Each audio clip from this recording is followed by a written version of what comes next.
Hello everyone, this is Alex again with Anchor Collectibles, and we are doing another Commander Spotlight. Today we are finishing off our two-color Commander decks with our Gruul Commander, and this one is actually, it was fun to build, fun to play. If you're a fan of Baldur's Gate 3, you'd know about Minsc Boo, Timeless Heroes.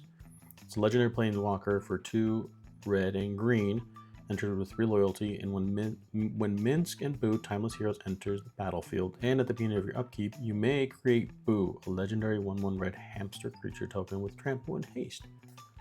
This little guy. +1 is put 3 1/1 counters on up to 1 target creature with trample or haste. -3 is sacrifice a creature. When you do, Minsc Boo, Timeless Heroes deals X damage to any target where X is that creature's power. If the sacrificed creature was a hamster, draw X cards. So you bring out Boo, sack it, and if it's just a 1/1, deals 1 damage and you draw a card. But the deck has many ways to pump up our little hamster friend. With enchantments, with 1/1 counters, with artifact equipment. So these are some of the equipments we have that pump up Boo. Also give him, this one gives him hexproof because it's a legendary. First strike, vigilance, trample, haste, gives him evasion. Mage Slayer, when it attacks, it deals damage equal to its power to the player or planeswalker. So if Boo is a 10/10 and it swings, you can actually have it deal 10 damage to that player on top of what it's going to be doing. And if it gets through, deals 10 damage, then you can sack it to Minsc Boo with the planeswalker and do another 10 damage. So it gets pretty out of control. Pip-Boy 3000, also this gives you card draw. You can put a 1/1 counter on a creature, or you can untap 2 target lands when it attacks. Gold Vein Pick, +1/+1, and when it deals combat damage, you get a treasure. This gets +1 for +1/+0 for each opponent you have, and when it deals damage, it deals that much damage to any target. So just like Mage Slayer, except you can pick the target. Hero's Blade, whenever a legendary creature enters the battlefield, you may attach it. So if this is on the field and Boo enters, you just equip it automatically. Embercleave is great. Flasher. It's a good combat trick because it costs 1 less to cast for each attacking creature, and then when it enters, you attach it to a target creature. It gives a double strike and trample. Bone Horde, it's got a living weapon. It'll actually enter with a germ, and you attach it. And this is X+X+X for each creature card in all graveyards. Basilisk Collar, giving Death Touch and Lifelink is great. Quietest Spike, it gives Death Touch, and when it deals combat damage, that player loses half their life, rounded up. Blackberry Reforged, +1/+1 for each land. Shadow Spear, a great way to get rid of Hexproof and Indestructible on your opponent's permanents. Also gives Trample, Lifelink, and a little pump. Springheart Nantuko. So if you have this, you can actually make tokens, which is another part of the deck. You can't always just rely on Boo, so you can make tokens. And this is when it's enchants a creature, it gets +1/+1. If it's not, you can cast. If you don't bestow it, you can cast it as a creature. And then when a land enters, you pay 1 and a green if it's attached to a creature you control. If you do, you make a token that's a copy of that creature. If you didn't create a token this way, you make a 1/1 green insect creature token. So you can actually equip it to another creature and make copies of the creature. Bear Umbra, going into our enchantments. This is actually ramp because it'll untap all our lands, which allows us to cast more things. Strong Pack, equip abilities you activate that target enchanted creature costs 3 less. So this makes equipments and auras cost less whatever creature this is enchanted on, and it gets +2/+2 for each aura and equipment, so it stacks. Champion of Lambolt is in here to give us some evasion. Creatures with power less than its power can't block creatures you control, so if you pump this up, your creatures are pretty much going to be indestructible or unblockable. General Marshalt. When a creature gets blocked, it makes him bigger, so your opponents will have to think twice about how they're blocking. So I mentioned 1/1 counters in this deck. So here are some of our 1/1 counter. Primeval Protector, Pride Malkin gives our creatures with 1/1 counters trample. Forgotten Ancient, whenever a player casts a spell, it gets 1/1 counters. And at the beginning of your upkeep, you may move any number of counters from it onto other creatures. Yorval gets counters when you cast green creatures. Loyal Guardian puts a 1/1 counter on each creature you control if you have your commander. Gully just makes it to where non-humans enter with 1/1 counters. Goblin Razor. Okay, so Goblin Razor is at the beginning of your end step, you may have Goblin Razor deal damage equal to the number of 1/1 counters on it to target player or planeswalker. So if this is on the field, it enters after Gully is on the field, it enters with a 1/1 counter. And then you have other ways to put 1/1 counters on them, including the Goblin Razor Runner itself by sacrificing a land. Rebel Pelt Raiders, when it attacks, you put 1/1 counter on it for each attacking creature you control. And Taran Mauler, just like the Forgotten Ancient. However, this is when an opponent casts a spell.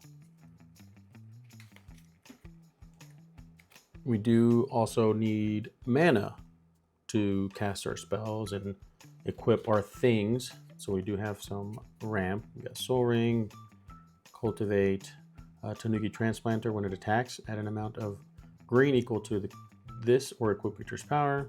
I should put that with my equipment. The Goose, Gilded Goose enters. You make a food, and then you can tap sack a food to add mana of any color. This Druid taps for green, but it deals 1 damage to each opponent when you tap it. Fertilid allows you to search for lands. In Rishkar, each creature you control with a counter has tap, add green, which if we're putting counters on our creatures, that's going to be a lot. Rampant Rejuvenator enters with 2 counters, and when it dies, you search for X basic lands where X is its power. And Orochi Merge Keeper taps for 1, unless it's modified, and then it taps for 2, which is going to be easy to modify in this deck. I mentioned that we needed, well, I didn't mention it, but we are going to need things to equip and to enchant when we don't have Boo. So we have quite a few creatures, but we also have ways to make tokens. When the Hooded Hydra dies, you make a green snake for each 1/1 counter on it, and it's got morph. And when it's morphed, it actually enters with 5 1/1 counters. Kari Zev makes a red monkey, which is Ragavan, when it attacks. Legion Warboss makes a goblin every turn, and we have Krenko, who when it attacks, put a 1/1 counter on it. Then you create that number of 1/1 red goblin creature tokens. I should add Krenko Mob Boss that just taps to make goblins, but I don't know if I want to. Don't really want to go that route. We do have some removal here. Starstorm, Chaos Warp, Bite Down, Chain Reaction. This is like a Blasphemous Act. Chain Reaction deals X damage to each creature, where X is the number of creatures on the battlefield. It just doesn't get a cost reduction. Decimate's targeted. You have to, because it says and, you have to destroy target artifact, creature, enchantment, and land. Longstalk Brawl. It also has +1/+1 counter synergy. Questing Beast. Vigilance, Death Touch, and Haste. It can't be blocked by creatures with power 2 or less. Combat damage that would be dealt by creatures you control can't be prevented. And when Questing Beast deals combat damage to a player, it deals damage to target planeswalker. Scavenging Ooze is a way to remove cards from an opponent's graveyard. So if they have graveyard synergy, you can actually disrupt this, and it also gets 1/1 counters and a little bit of life gain. Whiptongue Hydra enters and destroys all creatures with flying. So we don't have a lot of flyers here, so this is a good way to get rid of all those flyers. And we do have some recursion, actually. Just one, Den Protector. When it's turned face up, return target card from your graveyard. Don't have a lot of recursion, just the one. But we do have a bit of card draw. It's very situational card draw, though. Hunter's Insight. Choose target creature you control. When it deals combat damage to your player, draw that many cards. Rishkar's Expertise. Draw cards equal to the greatest power among creatures you control. So if you have Boo pretty big, you can draw quite a bit. And then you cast a spell with mana value 5 or less from your hand for free. So the junk tokens is what allows you to draw with that card. So a junk token is the artifact, you sacrifice it, exile the top of your library, and you play that card this turn. That's our card draw. Now our finishers, well, before the finisher, we do have 2 cards that can cheat equipment. Equip cost. So Fervent Champion, abilities to equip the champion cost 3 or less. And then we have Brass Squire, which you can tap to attach an equipment for free. Our finishers, we do have the Aki Battle Squad. Whenever one or more modified creatures you control attack, untap all modified creatures you control, and there's an additional combat phase, and it triggers once. So you attack once, swing out, untap it, and do it one more time. And this Volshock Battle Master, I actually saw this in a store when I was traveling in California. When it enters, attach all equipment in play to it. All equipment, including your opponents. And there are a lot of pretty good equipments that are out there. You got, I don't know, Buster Sword, the Masamune. So all your equipment and your opponents get attached to it. And it has haste, so then you can just swing out. What do you think of our Minsc Boo Timeless Hero deck? The deck list, the link to the Moxfield deck list is in the description of the video.